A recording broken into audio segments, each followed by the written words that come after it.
সম্মানিত দর্শক, আপনাদের সবাইকে সাদর আমন্ত্রণ জানাচ্ছি ইসলামের ইতিহাসের অত্যন্ত লোমহর্ষক, বিস্ময়কর এবং ঈমানোদীপ্ত একটি ঐতিহাসিক কাহিনীতে। আজ আমরা এমন এক সত্য ঘটনার গভীরে প্রবেশ করতে যাচ্ছি যা শুধু আপনার হৃদয়কেই কাঁপিয়ে দেবে না, বরং আপনার চিন্তার জগৎকে সম্পূর্ণ বদলে দেবে এবং মহান আল্লাহ সুবহানাহু ওয়া তাআলার অসীম কুদরতের প্রতি আপনার বিশ্বাসকে হাজার গুণ মজবুত করবে। কল্পনা করুন, আজ থেকে হাজার হাজার বছর আগের প্রাচীন মিশরের কথা। নীল নদের তীরে গড়ে ওঠা এক বিশাল সাম্রাজ্য, যার পরতে পরতে লুকিয়ে আছে রহস্য, জাঁকজমক আর ক্ষমতার দম্ভ। সেই সাম্রাজ্যের অধিপতি এমন এক ব্যক্তি যে শুধু একজন রাজাই নয়, বরং অন্ধ অহংকারে নিজেকে গোটা পৃথিবীর প্রভু বা খোদা বলে দাবি করত। হ্যাঁ, আমরা বলছি ইতিহাসের সবচেয়ে পরাক্রমশালী এবং জালিম শাসক ফেরাউনের কথা। তার পায়ের নিচে মিশরের বিশাল ভূখণ্ড, তার এক আঙুলের ইশারায় হাজারো বানি ইসরায়েলের জীবন মৃত্যু নির্ধারিত হয়। তার হুঙ্কারে থরথর করে কাঁপে সেনাপতি থেকে শুরু করে সাধারণ প্রজা পর্যন্ত।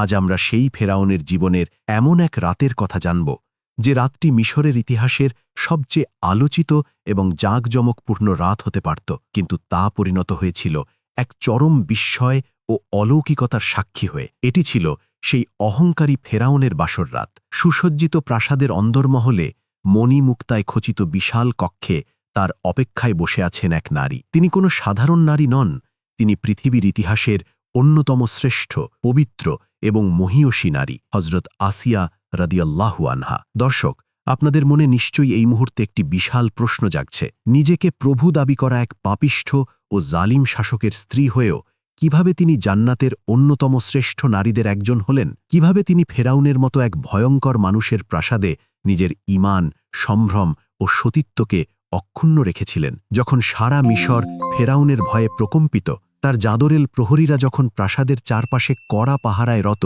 তখন সেই রুদ্ধদ্বার বাসর রাতে এমন কি ঘটেছিল যা ফেরাউনের মতো দাপুটে রাজাকেও অসহায় করে তুলেছিল? ইতিহাসের পাতায় এবং নির্ভরযোগ্য তফসিরের কিতাবগুলোতে এই রাতের এমন কিছু বিস্ময়কর ঘটনার ইঙ্গিত পাওয়া যায়, যা শুনলে আপনার গায়ের লোম দাঁড়িয়ে যাবে, চোখ থেকে অঝরে পানি ঝরবে। ফেরাউন, যার এক হুঙ্কারে নীল নদের তীরবর্তী মানুষগুলো ভয়ে মাথা নত করত, সেই ফেরাউন নিজের বাসর ঘরে নিজের স্ত্রীর সামনে কিভাবে চরমভাবে পরাস্ত হয়েছিল। মহান আল্লাহ তাআলা তার এক প্রিয় ও নেককার বান্দের সম্মান এবং সতীত্ব রক্ষার জন্য কেমন অলৌকিক পন্থার আশ্রয় নিয়েছিলেন। এই গল্প শুধু একজন নারীর আত্মত্যাগের গল্প নয়, এই গল্প হল ঘন কালো অন্ধকার গহ্বরে এক চিলতে উজ্জ্বল আলোর গল্প। এই গল্প হল পৃথিবীর সমস্ত রাজকীয় ক্ষমতার চেয়ে যে মহান আল্লাহ রাব্বুল আলামিনের ক্ষমতা কত অসীম, তার এক জ্বলন্ত বাস্তব প্রমাণ। আপনি কি কখনো ভেবে দেখেছেন, হজরত আসিয়া রাদিয়াল্লাহু আনহা যখন বধূ বেশে ফেরাউনের প্রাসাদে প্রবেশ করেন, তখন তার হৃদয় কেমন ভয়, শঙ্কা আর বেদনায় আচ্ছন্ন ছিল? তিনি তো কোনোদিনই ওই জালিমকে স্বামী হিসেবে, জীবনসঙ্গী হিসেবে মেনে নিতে চাননি। তিনি জানতেন এই লোকটি একজন খুনি, একজন অহংকারী কাফের। তাহলে কিভাবে এই বিয়ে সম্পন্ন হল? আর কিভাবে বাসর রাতে আল্লাহ সুবহানাহু ওয়া তাআলা এমন এক অদৃশ্য পর্দা বা অলৌকিক আবরণ তৈরি করে দিয়েছিলেন, যার ফলে ফেরাউন তাকে স্পর্শ করা তো দূরের কথা, তার দিকে তাকাতেও এক অজানা ভয়ে কুঁচকে গিয়েছিল? আজকের এই ভিডিওতে আমরা পবিত্র কুরআন, হাদিস ও নির্ভরযোগ্য তাফসীরের আলোকে সেই লোমহর্ষক, আবেগময় এবং ঈমান জাগানিয়া ঘটনাটি আপনাদের সামনে পুঙ্খানুপুঙ্খভাবে তুলে ধরব। ভিডিওটি না টেনে শেষ পর্যন্ত দেখলে আপনি উপলব্ধি করতে পারবেন, একজন মানুষ যখন তার রবের উপর পূর্ণ তাওয়াক্কুল বা ভরসা করে, তখন পৃথিবীর কোনো পরাশক্তি, কোনো জালিম শাসকই তার বিন্দুমাত্র ক্ষতি করতে পারে না। আসুন আমরা সময়ের চাকা ঘুরিয়ে ফিরে যাই সেই প্রাচীন মিশরে, যেখানে রাজপ্রাসাদের সুউচ্চ প্রাচীরের আড়ালে লুকিয়ে আছে এক অজানা মহস্যময় রাতের ইতিহাস, যা আজও মুমিনদের হৃদয়ে ঈমানের আগুন জ্বালিয়ে দেয়। হজরত আসিয়া রাদিয়াল্লাহু আনহা ছিলেন তৎকালীন মিশরের এক অত্যন্ত সম্ভ্রান্ত, অভিজাত এবং সম্মানিত বংশের কন্যা। তার রূপ, গুণ, বুদ্ধিমত্তা, শালীনতা এবং দয়ার খ্যাতি পুরো মিশর জুড়ে মানুষের মুখে মুখে ছড়িয়ে পড়েছিল। তিনি যেমন ছিলেন বাহ্যিকভাবে অনিন্দ সুন্দরী, তেমনি তার অন্তর ছিল পৃথিবীর যে কোনো নারীর চেয়েও বেশি পবিত্র এবং স্ফটিকের মতো স্বচ্ছ। তবে তার সবচেয়ে বড় পরিচয় এবং সবচেয়ে বড় সম্পদ ছিল তার পবিত্র হৃদয় ও সুদৃঢ় ঈমান। তার চারপাশের মানুষ যখন কাঠ, পাথর, নদী আর মূর্তিপূজায় লিপ্ত এবং ফেরাউনের অন্ধ উপাসনায় নিজেদের সঁপে দিয়েছে। হজরত আসিয়া রাদিয়াল্লাহু আনহা তখন থেকেই তার অন্তরে এক অদৃশ্য, সর্বশক্তিমান এবং একক স্রষ্টার প্রতি গভীর বিশ্বাস লালন করতেন। তিনি তার সূক্ষ্ম বুদ্ধিমত্তা দিয়ে উপলব্ধি করতে পেরেছিলেন যে এই বিশাল নীল আকাশ, এই প্রবাহমান নীল নদ, এই সুবিস্তৃত মরুভূমি এবং এই পৃথিবীর কোনো কিছুই একা একা সৃষ্টি হয়নি। নিশ্চয়ই এর পেছনে একজন মহান কারিগর রয়েছেন, যিনি চিরঞ্জীব এবং সর্বশক্তিমান। অন্যদিকে ফেরাউনের শাসক ফেরাউন ছিল দম্ভ ও অহংকারের এক মূর্ত প্রতীক। তার ক্ষমতা এতই বিশাল ছিল যে সে মানুষের জীবন ও মৃত্যুকে নিজের হাতের খেলনা মনে করত। সে প্রকাশ্যে ঘোষণা করেছিল, আনা রাব্বুকুমুল আলা, অর্থাৎ আমিই তোমাদের সর্বশ্রেষ্ঠ প্রভু। বনি ইসরায়েলের ওপর সে যে অবর্ণনীয় নির্যাতন চালাত, তা ইতিহাসের জঘন্যতম অধ্যায়গুলোর একটি। নবজাতক শিশুদের হত্যা করা, নারীদের দাসী বানানো এবং পুরুষদের দিয়ে অমানবিক পরিশ্রম করানো, এসব ছিল তার নিত্যদিনের বিনোদন। এই নিষ্ঠুর এবং পাষাণ হৃদয়ের ফেরাউনের কানে একদিন পৌঁছল আসিয়া রাদিয়াল্লাহু আনহায়ের অসামান্য রূপ ও গুণের কথা। ফেরাউন সিদ্ধান্ত নিল মিশরের সবচেয়ে সুন্দরী, অভিজাত এবং গুণবতী নারীকেই সে তার রানী বানাবে। তার প্রাসাদের বিশাল শূন্যতা কেবল আসিয়ার মতো একজন নারীই পূরণ করতে পারে বলে সে মনে করল। ফেরাউনের এই সিদ্ধান্ত কোনো সাধারণ প্রস্তাব ছিল না, এটি ছিল এক অলঙ্ঘনীয় রাজকীয় নির্দেশ। এই নির্দেশ প্রত্যাখ্যান করার অর্থ হল নিজের এবং নিজের পুরো বংশের জন্য এক ভয়ঙ্কর এবং নিশ্চিত ধ্বংস ডেকে আনা। যখন আসিয়া রাদিয়াল্লাহু আনহা এবং তার পরিবারের কাছে ফেরাউনের এই বিয়ের পয়গাম পৌঁছল, তখন তাদের পায়ের নিচ থেকে যেন মাটি সরে গেল। পুরো পরিবারে এক শোকের ছায়া নেমে এলো। আসিয়া রাদিয়াল্লাহু আনহা ছিলেন একজন নিষ্ঠাবান ঈমানদার নারী। তার কাছে ফেরাউনের মতো একজন পাপিষ্ঠ, খুনি এবং নিজেকে খোদা দাবি করা কাফিরের স্ত্রী হওয়ার চেয়ে মৃত্যুই শ্রেয় মনে হচ্ছিল। তিনি দিনরাত মহান আল্লাহর দরবারে কাঁদতে লাগলেন, এই কঠিন বিপদ থেকে মুক্তির জন্য ফরিয়াদ করতে লাগলেন। কিন্তু তার পরিবার ছিল সম্পূর্ণ অসহায়। ফেরাউনের বিশাল সেনাবাহিনীর সামনে তাদের কোনো শক্তিই ছিল না। তারা জানত, যদি তারা এই প্রস্তাব ফিরিয়ে দেয়, তবে ফেরাউন শুধু আসিয়াকেই জোরপূর্বক তুলে নিয়ে যাবে না, বরং পুরো পরিবারকে নির্মমভাবে হত্যা করবে। পরিবারের এই অসহায়ত্ব এবং মানুষের জীবনের কথা চিন্তা করে চরম অনিচ্ছা এবং বুকের ভেতর এক মহাসমুদ্র সমবেদনা চেপে রেখে হজরত আসিয়া রাদিয়াল্লাহু আনহা এই বিবাহে সম্মতি দিতে বাধ্য হন। তিনি নিজেকে আল্লাহর রাস্তায় সঁপে দিলেন। তার এই সম্মতি কোনো দুর্বলতা ছিল না, বরং এটি ছিল এক চরম আত্মত্যাগ। তিনি সিদ্ধান্ত নিলেন, তিনি ফেরাউনের প্রাসাদে যাবেন ঠিকই, কিন্তু নিজের ঈমান, নিজের সতীত্ব এবং নিজের রবের প্রতি ভালোবাসাকে কোনো কিছুর বিনিময়েই বিকিয়ে দেবেন না। মিশরের রাজপ্রাসাদে শুরু হলো এক বিশাল আয়োজন। পুরো রাজ্যকে সাজানো হলো নতুন সাজে। সাধারণ মানুষ আনন্দ উল্লাসে মেতে উঠল তাদের নতুন রানীকে বরণ করে নেওয়ার জন্য। কিন্তু কেউ জানতে পারল না সেই রানীর মনের ভেতর কেমন এক ভয়াবহ ঝড় বয়ে যাচ্ছে। তার চোখের পানি কেউ দেখল না, তার হৃদয়ের আর্তনাদ কেউ শুনল না। শুধু একজন শুনলেন, তিনি হলেন আসমান ও জমিনের মালিক মহান আল্লাহ সুবহানাহু ওয়া তাআলা।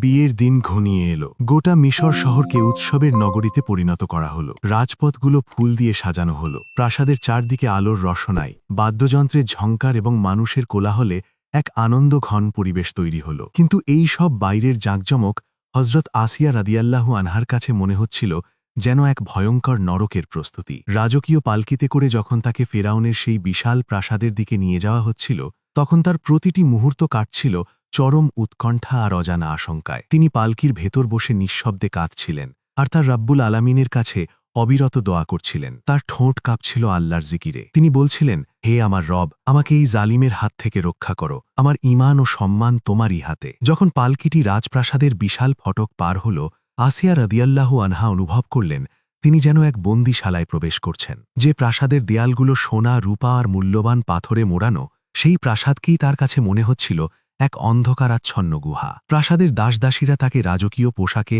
মূল্যবান অলঙ্কারে সাজাতে শুরু করল, কিন্তু তার মন পড়েছিল আল্লাহর দরবারে। তিনি জানতেন আজকের রাতটি তার জীবনের সবচেয়ে ভয়ঙ্কর রাত হতে চলেছে। আজ রাতেই তাকে সেই জালিম ফেরাউনের মুখোমুখি হতে হবে, যে নিজেকে খোদা বলে দাবি করে এবং যার হাত হাজারো মাসুম বাচ্চার রক্তে রঞ্জিত। ফেরাউনের প্রাসাদে এই বিশাল আয়োজনের মধ্যে আসিয়া রাদিয়াল্লাহু আনহা ছিলেন সম্পূর্ণ একা। তার আপন বলতে সেখানে কেউ ছিল না। দাসদাসীরা তাকে ঘিরে থাকলেও তারা কেউ তার মনের কথা বুঝত না। এই একাকিত্বের মাঝে তার একমাত্র ভরসা ছিলেন আল্লাহ রাব্বুল আলামিন। তিনি বারবার নিজের মনকে প্রবোধ দিচ্ছিলেন যে আল্লাহ কখনোই তার নেককার বান্দাদের অপমানিত হতে দেন না। এই তাওয়াক্কুল বা আল্লাহর উপর পূর্ণ আস্থাই ছিল তার সবচেয়ে বড় অস্ত্র। তিনি মনে মনে সিদ্ধান্ত নিলেন, ফেরাউন হয়তো তার দেহকে প্রাসাদে বন্দী করতে পেরেছে, কিন্তু তার আত্মাকে, তার ঈমানকে কখনোই স্পর্শ করতে পারবে না। রাত গভীর হতে লাগল। প্রাসাদের কোলাহল ধীরে ধীরে কমে এলো। আসিয়া রাদিয়াল্লাহু আনহাকে নিয়ে যাওয়া হলো বাসর ঘরে। এটি ছিল প্রাসাদের সবচেয়ে সুরক্ষিত এবং বিলাসবহুল একটি কক্ষ। চারদিকে সুগন্ধি ছড়ানো, রেশমি চাদরে মোড়ানো বিশাল পালঙ্ক। কিন্তু আসিয়া রাদিয়াল্লাহু আনহার কাছে এই কক্ষটি ছিল যেন এক অগ্নিকুণ্ড। তিনি কক্ষের এক কোণে গিয়ে জায়নামাজ বিছিয়ে সিজদায় লুটিয়ে পড়লেন। তার চোখের পানিতে জায়নামাজ ভিজে যেতে লাগল। তিনি আল্লাহর কাছে ফরিয়াদ করলেন, ইয়া আল্লাহ, আমি এক দুর্বল বান্দী। আমি এই জালিমকে স্বামী হিসাবে গ্রহণ করিনি। আমি কেবল পরিস্থিতির শিকার হয়ে এখানে এসেছি। তুমি আমার সতীত্ব রক্ষা করো। তুমি ছাড়া আমাকে বাঁচানোর আর কেউ নেই। তার এই আকুতি এতই গভীর এবং আন্তরিক ছিল যে তা সরাসরি আরশে আজিমে গিয়ে পৌঁছাল। আল্লাহ সুবহানাহু ওয়া তাআলা তার এই প্রিয় বান্দির কান্না শুনলেন। তিনি ফেরাউনের মতো এক অহংকারী কাফিরের হাত থেকে আসিয়া রাদিয়াল্লাহু আনহার মতো একজন সতী সাধ্বী ও মুমিনা নারীর সম্মান রক্ষার ফায়সালা করলেন। বাসর ঘরের সেই নীরবতায় আসিয়া রাদিয়াল্লাহু আনহা যখন সিজদায় রত, তখন তার অন্তরে এক অদ্ভুত প্রশান্তি নেমে এলো। তার ভয় ও শঙ্কা ধীরে ধীরে দূর হতে লাগল। তিনি অনুভব করলেন আল্লাহ তার সাথে আছেন, আর যার সাথে স্বয়ং রব্বুল আলামিন থাকেন, পৃথিবীর কোনো শক্তিই তার বিন্দুমাত্র ক্ষতি করতে পারে না। কিছুক্ষণ পরেই বাসর ঘরের বিশাল দরজা খুলে গেল। ভারী পদশব্দে কক্ষের নিস্তব্ধতা ভেঙে গেল। প্রবেশ করল সেই যুগের সবচেয়ে প্রতাপশালী ও জালিম শাসক ফেরাউন। তার চোখে মুখে অহংকার আর কামনার আগুন জ্বলছিল। সে জানত না আজকের রাতে তার জন্য কি চরম পরাভব অপেক্ষা করছে।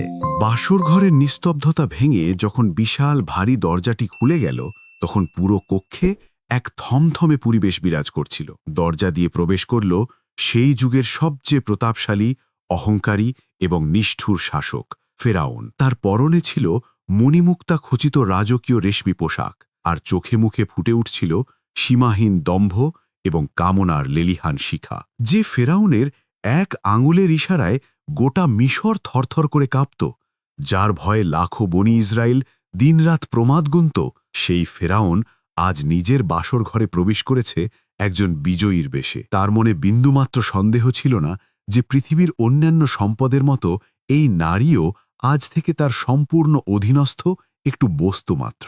সে নিজেকে খোদা দাবি করত, আর তাই তার অহংকার ছিল আকাশচুম্বী। সে ভাবতেও পারেনি যে এই রাতের শেষে তাকে এমন এক পরাজয়ের স্বাদ গ্রহণ করতে হবে যা সে তার পুরো রাজত্বকালে কখনোই কল্পনা করেনি। ফেরাউন যখন ধীর পায়ে সুসজ্জিত পালঙ্কের দিকে এগিয়ে যাচ্ছিল, তখন সে লক্ষ্য করল হজরত আসিয়া রাদিয়াল্লাহু আনহা পালঙ্কের এক কোণে জায়নামাজ বিছিয়ে সিজদায় লুটিয়ে আছেন।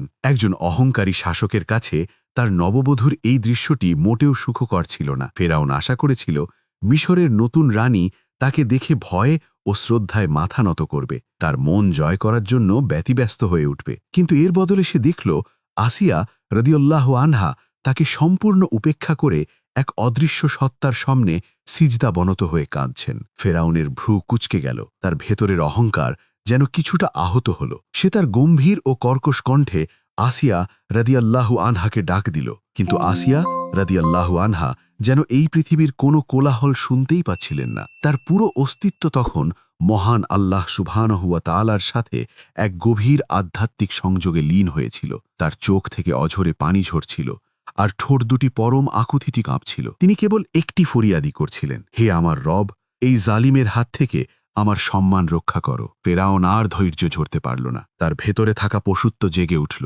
সে দ্রুত পায়ে আসিয়া রাদিয়াল্লাহু আনহায়ের দিকে এগিয়ে গেল তাকে স্পর্শ করার জন্য। কিন্তু ঠিক তখনই ঘটল সেই বিস্ময়কর এবং লোমহর্ষক ঘটনা। ফেরাউন যখনই তার হাত আসিয়া রাদিয়াল্লাহু আনহায়ের দিকে বাড়াল, হঠাৎ করে তার পুরো শরীরে এক অজানা শীতল স্রোত বয়ে গেল। সে অনুভব করল তার হাত এবং আসিয়া রাদিয়াল্লাহু আনহায়ের মাঝখানে যেন এক বিশাল, দুর্ভেদ্য এবং অদৃশ্য দেয়াল বা পর্দা নেমে এসেছে। এই পর্দা কোনো ইট, পাথর বা লোহার তৈরি ছিল না। এটি ছিল মহান আল্লাহ রাব্বুল আলামিনের অসীম কুদরতের এক অদৃশ্য আবরণ। ফেরাউন তার হাতটি আর 1 ইঞ্চিও সামনে বাড়াতে পারল না। তার পেশিগুলো যেন হঠাৎ করেই অবশ হয়ে গেল। যে হাত দিয়ে সে হাজার হাজার নিরীহ মানুষকে হত্যার নির্দেশ দিয়েছে, সেই হাত আজ একজন দুর্বল নারীর সামনে সম্পূর্ণ পঙ্গু ও অকেজো হয়ে পড়ল। ফেরাউন প্রথমে বুঝতে পারল না কি ঘটছে। সে ভাবল হয়তো এটি তার কোনো শারীরিক ক্লান্তি বা চোখের ভুল। সে কয়েক কদম পিছিয়ে গেল, নিজের চোখ রগড়ে আবার তাকালো। সে দেখল আসিয়া রাদিয়াল্লাহু আনহা ঠিক আগের মতোই প্রশান্ত চিত্তে সিজদায় রত আছেন। তার চেহারায় কোনো ভয় নেই, কোনো শঙ্কা নেই। ফেরাউন তার সমস্ত শক্তি সঞ্চয় করে আবারও ক্ষিপ্র গতিতে এগিয়ে গেল। এবার সে আরও ক্রুদ্ধ, আরও মরিয়া, কিন্তু ফলাফল হল ঠিক আগের মতোই। এবার যেন অদৃশ্য বাধাটি আরও বেশি শক্তিশালী হয়ে উঠল। ফেরাউন অনুভব করল কোনো এক মহাশক্তিশালী এবং অদৃশ্য হাত তাকে সজোরে পেছনের দিকে ধাক্কা দিচ্ছে। তার বুক ধড়ফড় করতে লাগল, কপালে বিন্দু বিন্দু ঘাম জমতে শুরু করল। যে ব্যক্তি নিজেকে গোটা পৃথিবীর উপাস্য বলে দাবি করে, সে আজ নিজের শয়নকক্ষে নিজের স্ত্রীর সামনে চরম অসহায় এবং দুর্বল হয়ে পড়েছে। এই অলৌকিক বাধা কোনো সাধারণ জাদুর খেল ছিল না। এটি ছিল আসমান ও জমিনের মালিক মহান আল্লাহ তাআলার সরাসরি হস্তক্ষেপ। আল্লাহ তাআলা পবিত্র কোরআনে অনেক জায়গায় তার প্রিয় বান্দাদের রক্ষার কথা বলেছেন। তাফসীরের কিতাবগুলোতে উল্লেখ আছে যে হযরত আসিয়া রাদিয়াল্লাহু আনহা-এর ঈমান এবং পবিত্রতা এতই মজবুত ছিল যে আল্লাহ তাআলা ফেরাউনের দৃষ্টি এবং স্পর্শ থেকে তাকে সম্পূর্ণরূপে আড়াল করে দিয়েছিলেন। কোনো বর্ণনায় এসেছে যে ফেরাউন যখনই খারাপ উদ্দেশ্যে তার দিকে এগোতে চাইত, তার দৃষ্টিশক্তি সাময়িকভাবে লোপ পেত অথবা তার অঙ্গপ্রত্যঙ্গ অবশ হয়ে যেত। এই দৃশ্যটি কল্পনা করলে আজও একজন মুমিনের শরীর শিউরে ওঠে। একজন নারী যার কোনো অস্ত্র নেই, কোনো সেনাদল নেই, সে কেবল তার রবের ওপর তাওয়াক্কুল করে কিভাবে বিশ্বের সবচেয়ে পরাক্রমশালী রাজাকে পরাজিত করেছিল, তা এই রাতের সবচেয়ে বড় বিস্ময়। ফেরাউনের দম্ভ, ক্ষমতা আর অহংকার সবকিছুই যেন সেই অদৃশ্য পর্দার সামনে চূর্ণ বিচূর্ণ হয়ে ধুলোয় মিশে যাচ্ছিল। বাসর ঘরের সেই রুদ্ধশ্বাস পরিবেশে সময় যেন থমকে দাঁড়িয়েছিল। রাতের অন্ধকার যত গভীর হচ্ছিল, ফেরাউনের ভেতরের অস্থিরতা এবং ভয় ততটাই বৃদ্ধি পাচ্ছিল। সে কিছুতেই মেনে নিতে পারছিল না যে সামান্য একজন নারীর কাছে সে এভাবে পরাস্ত হবে। ফেরাউন ছিল জাদুকরদের পৃষ্ঠপোষক। সে নিজে অনেক জাদুর খেলা দেখেছিল এবং বিশ্বাস করত যে জাদুর মাধ্যমে যে কোনো কিছু নিয়ন্ত্রণ করা সম্ভব। তাই তার মনে প্রথমে ধারণা হল হয়তো আসিয়া রাদিয়াল্লাহু আনহা কোনো গভীর জাদু জানেন, যার প্রভাবে সে তাকে স্পর্শ করতে পারছে না। সে চিৎকার করে উঠতে চাইল, প্রহরীদের ডাকতে চাইল, কিন্তু পরক্ষণেই তার মনে হল যদি প্রহরীরা এসে দেখে যে তাদের খোদা তার নিজের স্ত্রীর সামনে অসহায় হয়ে কাঁপছে, তবে তার ঈশ্বরত্বের দাবি ধূলিসাৎ হয়ে যাবে। তার সম্মান এবং প্রতাপ পুরো মিশরের মানুষের সামনে ভুলুণ্ঠিত হবে। এই ভয়ে সে কাউকে ডাকতেও পারল না, আবার নিজের কামনার আগুনও নেভাতে পারল না। ফেরাউন আরও কয়েকবার মরিয়া হয়ে চেষ্টা করল। সে দাঁতে দাঁত চেপে নিজের সমস্ত রাজকীয় অহংকার একপাশে সরিয়ে রেখে পাগলের মতো আসিয়া রাদিয়াল্লাহু আনহার দিকে ঝাঁপিয়ে পড়ার চেষ্টা করল। কিন্তু সুবহান আল্লাহ, মহান আল্লাহর কুদরত কতই না বিস্ময়কর। প্রতিবারই সে এক প্রচণ্ড ধাক্কা খেয়ে ছিটকে মেঝেতে পড়ে যেতে লাগল। তার রাজকীয় মুকুট মাথা থেকে খসে পড়ল, তার দামি পোশাক ধুলোয় লুটিয়ে গেল। সে হাঁপাতে লাগল, তার চোখ দুটি ভয়ে বিস্ফারিত হয়ে গেল। সে স্পষ্ট বুঝতে পারছিল এটি কোনো মানুষের তৈরি জাদু নয়। জাদুর সীমাবদ্ধতা আছে, জাদুকে পরাস্ত করা যায়, কিন্তু এই যে অদৃশ্য শক্তি তাকে আটকে দিচ্ছে, এর সামনে তার মতো হাজারো ফেরাউনও তুচ্ছ এবং অসহায়। এই শক্তি এমন এক মহান সত্তার, যার সামনে আসমান ও জমিনের সমস্ত সৃষ্টি মাথা নত করে। অন্যদিকে হযরত আসিয়া রাদিয়াল্লাহু আনহা যখন সিজদা থেকে মাথা তুললেন, তিনি দেখলেন এক অভাবনীয় দৃশ্য। যে ফেরাউনের নাম শুনলে মানুষের রক্ত হিম হয়ে যেত, সেই ফেরাউন আজ বাসর ঘরের মেঝেতে হাঁটু গেড়ে বসে থরথর করে কাঁপছে। তার চোখে মুখে এক অদ্ভুত আতঙ্ক এবং পরাভবের ছাপ। আসিয়া রাদিয়াল্লাহু আনহা বুঝতে পারলেন তার দোয়া কবুল হয়েছে। মহান আল্লাহ রাব্বুল আলামিন তার সতীত্ব এবং ঈমান রক্ষার জন্য স্বয়ং আসমান থেকে সাহায্য পাঠিয়েছেন। তার হৃদয়ে এক অবর্ণনীয় প্রশান্তি এবং কৃতজ্ঞতায় ভরে উঠল। তিনি জানতেন না আল্লাহ কিভাবে তাকে রক্ষা করেছেন, কিন্তু তিনি নিজের চোখে ফেরাউনের এই করুণ দশা দেখে বুঝতে পারলেন যে তার রব তাকে নিরাশ করেননি। তার চোখ বেয়ে এবার আর ভয়ের অশ্রু নয়, বরং শুকরিয়া এবং আনন্দের অশ্রু ঝরতে লাগল। তাফসির কারকগণ এবং ইসলামী চিন্তাবিদগণ এই ঘটনার ব্যাখ্যায় বলেছেন যে আল্লাহ সুবহানাহু ওয়া তাআলা তার প্রিয় বান্দীদের সম্মান রক্ষার্থে যে কোনো অলৌকিক ঘটনা ঘটাতে পারেন। ফেরাউনের এই অসহায়ত্ব ছিল মূলত বাতিল এবং কুফরের ওপর সত্য এবং ঈমানের এক বিশাল বিজয়। ফেরাউন নিজেকে যত বড়ই শক্তিশালী মনে করুক না কেন, আল্লাহর কুদরতের সামনে সে ছিল একটি ক্ষুদ্র মশার চেয়েও দুর্বল। সে রাতের এই ঘটনা ফেরাউনের মনে এক গভীর মানসিক ট্রমা সৃষ্টি করেছিল। সে বুঝতে পেরেছিল যে আসিয়া রাদিয়াল্লাহু আনহা কোনো সাধারণ নারী নন, তাকে রক্ষা করার জন্য এক বিশাল ঐশ্বরিক শক্তি সর্বদাই পাহারায় নিয়োজিত আছে। এই চরম অপমান এবং অসহায়ত্বের পর ফেরাউন ধীরে ধীরে পিছু হটতে বাধ্য হল। সে তার খসে পড়া মুকুট কুড়িয়ে নিয়ে মাথা নিচু করে এক পরাজিত সৈনিকের মতো কক্ষের এক কোণে গিয়ে বসে পড়ল। তার ভেতরে থাকা পশুত্ব আর কামনার আগুন তখন চরম ভয় এবং আতঙ্কে পরিণত হয়েছে। সে আর আসিয়া রাদিয়াল্লাহু আনহার দিকে চোখ তুলে তাকানোর সাহস পাচ্ছিল না। যে ফেরাউন মানুষের জীবন নিয়ে খেলত, সে আজ নিজের জীবনের নিরাপত্তা নিয়েই শঙ্কিত হয়ে পড়েছিল। এই রাতটি শুধু আসিয়া রাদিয়াল্লাহু আনহার সতীত্ব রক্ষার রাত ছিল না, এটি ছিল ফেরাউনের মতো একজন জালিম শাসকের অন্তরে আল্লাহর ভয়ের বীজ বপন করার রাত। আল্লাহ তাআলা প্রমাণ করে দিলেন যে রাজপ্রাসাদের শক্ত দেওয়াল এবং হাজারো প্রহরীর পাহারা ভেদ করেও তার সাহায্য তার মুমিন বান্দার কাছে পৌঁছতে পারে। আসিয়া রাদিয়াল্লাহু আনহার এই তাওয়াক্কুল এবং ঈমানের দৃঢ়তা কিয়ামত পর্যন্ত আগত সমস্ত মুসলিম নারীদের জন্য এক অনন্য আদর্শ হয়ে রইল।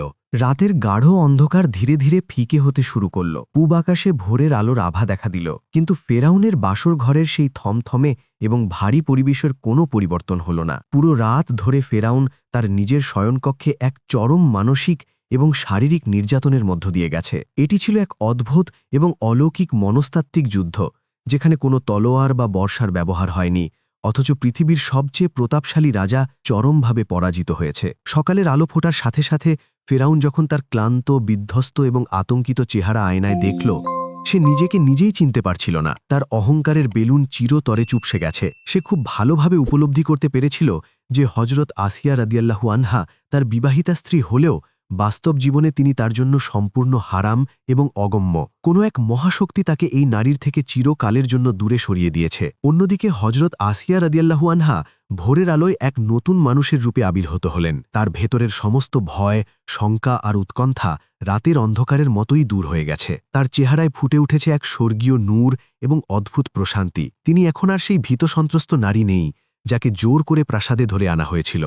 তিনি এখন এমন এক আত্মবিশ্বাসী মমিন নারী, যিনি নিজের চোখে তার রবের বিশাল কুদরত এবং সাহায্য দেখতে পেয়েছেন।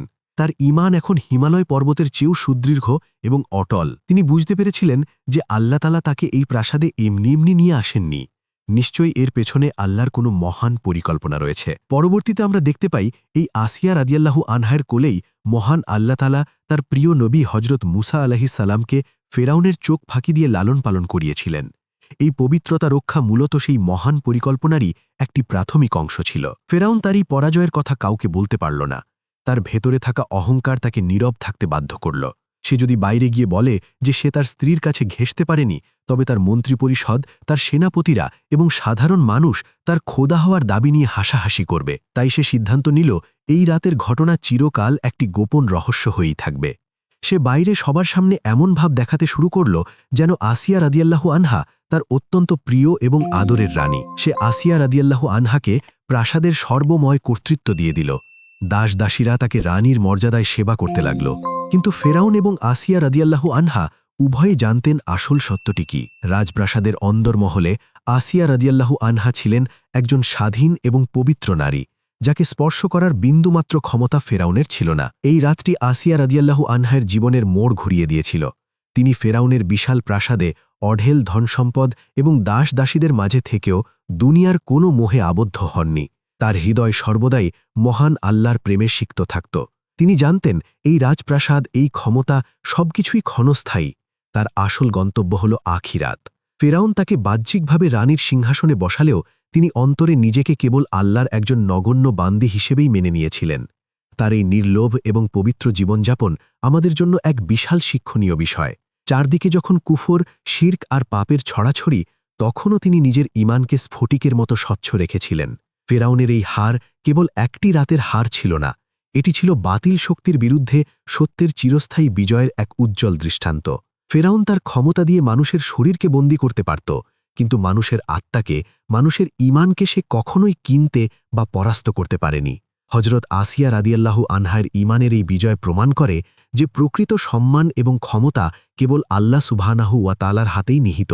আল্লাহ যাকে সম্মানিত করতে চান তাকে ফেরাউনের মতো জালিমের প্রাসাদে রেখেও সর্বোচ্চ সম্মান দান করেন, আর যাকে অপমানিত করতে চান তাকে ক্ষমতার সিংহাসনে বসিয়েও চরম লাঞ্ছনার স্বাদ আস্বাদন করান।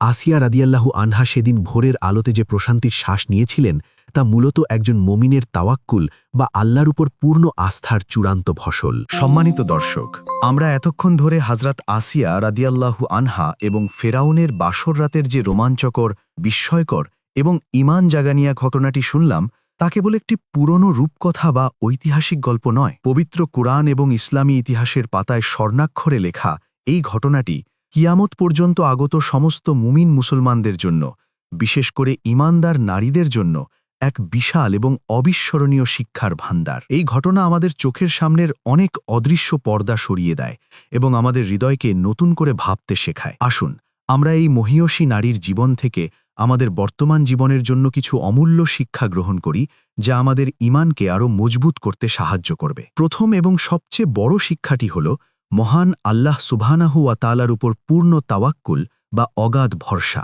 হযরত আসিয়া রাদিয়াল্লাহু আনহা যখন ফেরাউনের প্রাসাদে প্রবেশ করেছিলেন, তখন বাহ্যিকভাবে তার বাঁচার বা নিজের সতীত্ব রক্ষার কোনো উপায়ই ছিল না। চারদিকে ছিল জালিম প্রহরীদের পাহারা, আর সামনে ছিল স্বয়ং মৃত্যুর মতো ভয়ঙ্কর ফেরাউন। কিন্তু তিনি মানুষের শক্তির ওপর নির্ভর না করে সরাসরি আরশের মালিকের কাছে সাহায্য চেয়েছিলেন। তিনি বিশ্বাস করতেন আল্লাহ চাইলে অসম্ভবকেও সম্ভব করতে পারেন, এবং আল্লাহ ঠিক সেটাই করেছিলেন। আজকে আমরা আমাদের ব্যক্তিজীবনে ছোট ছোট বিপদ বা সংকটে পড়লেই হতাশ হয়ে যাই, মনে করি আমাদের কেউ সাহায্য করার নেই। কিন্তু আসিয়া রাদিয়াল্লাহু আনহার ঘটনা আমাদের শেখায়, পরিস্থিতি যত ভয়ঙ্করই হোক না কেন, যদি আপনার ঈমান খাঁটি হয় এবং আল্লাহর উপর ভরসা দৃঢ় থাকে, তবে আল্লাহ ঠিকই কোনো না কোনো অলৌকিক উপায়ে আপনাকে উদ্ধার করবেন। দ্বিতীয় শিক্ষাটি হল প্রকৃত ক্ষমতা এবং রাজত্বের মালিক কেবল আল্লাহ। ফেরাউন নিজেকে খোদা দাবি করত, সে মনে করত পুরো পৃথিবীর নিয়ন্ত্রণ তার হাতে। কিন্তু নিজের শয়নকক্ষে চার দেওয়ালের মাঝে একজন অসহায় নারীর সামনে সে তার সমস্ত শক্তি হারিয়ে ফেলেছিল। আল্লাহ তাআলা তাকে বুঝিয়ে দিয়েছিলেন যে তুমি কেবল মাটির তৈরি এক দুর্বল মানুষ মাত্র। এই ঘটনা আমাদের স্মরণ করিয়ে দেয় যে দুনিয়ার ক্ষমতা, অর্থ, প্রতিপত্তি এসব কিছুই অত্যন্ত তুচ্ছ এবং ক্ষণস্থায়ী।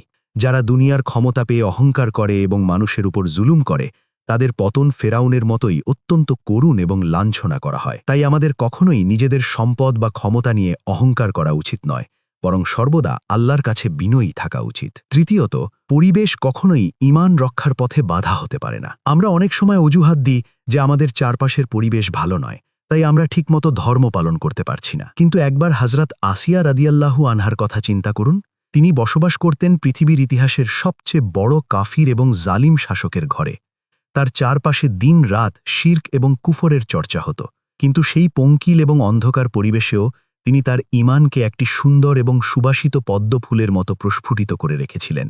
তিনি প্রমাণ করেছেন যে অন্তর যদি আল্লাহর সাথে যুক্ত থাকে, তবে ফেরাউনের প্রাসাদও একটি ইবাদতের জায়গায় পরিণত হতে পারে। পরবর্তীতে এই মহান নারী হাসি মুখে শাহাদাত বরণ করেছিলেন, এবং পবিত্র কুরআনের সূরা আত-তাহরিমের ১১ নম্বর আয়াতে আল্লাহ তাআলা তার সেই বিখ্যাত দোয়ার কথা উল্লেখ করেছেন, হে আমার রব, আমার জন্য জান্নাতে তোমার সন্নিকটে একটি ঘর নির্মাণ করো। সুবহানাল্লাহ।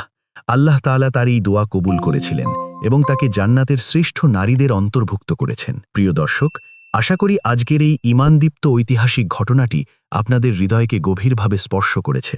হযরত আসিয়া রাদিয়াল্লাহু আনহার এই আত্মত্যাগ, তার তাওয়াক্কুল এবং মহান আল্লাহর কুদরতের এই কাহিনী আমাদের প্রতিদিনের জীবনে এক নতুন অনুপ্রেরণা যোগাবে। যদি আজকের এই ভিডিওটি আপনাদের ভালো লেগে থাকে এবং আপনাদের ঈমানি চেতনাকে বিন্দুমাত্র জাগ্রত করে থাকে, তাহলে ভিডিওটিতে একটি লাইক দিন এবং আপনার প্রিয়জনদের সাথে শেয়ার করে তাদেরও এই সত্য ঘটনাটি জানার সুযোগ করে দিন। ইসলাম এবং কুরআনের এমন অসংখ্য সত্য ও অজানা কাহিনী জানতে আমাদের চ্যানেলটি সাবস্ক্রাইব করে বেল আইকনটি বাজিয়ে রাখুন। মহান আল্লাহ আমাদের সবাইকে হযরত আসিয়া রাদিয়াল্লাহু আনহার মতো মজবুত ঈমান এবং তাওয়াক্কুল নসিব করুন এবং সকল প্রকার জালিমের হাত থেকে আমাদের হেফাজত করুন আমিন। ভালো থাকবেন, সুস্থ থাকবেন। আল্লাহ হাফেজ।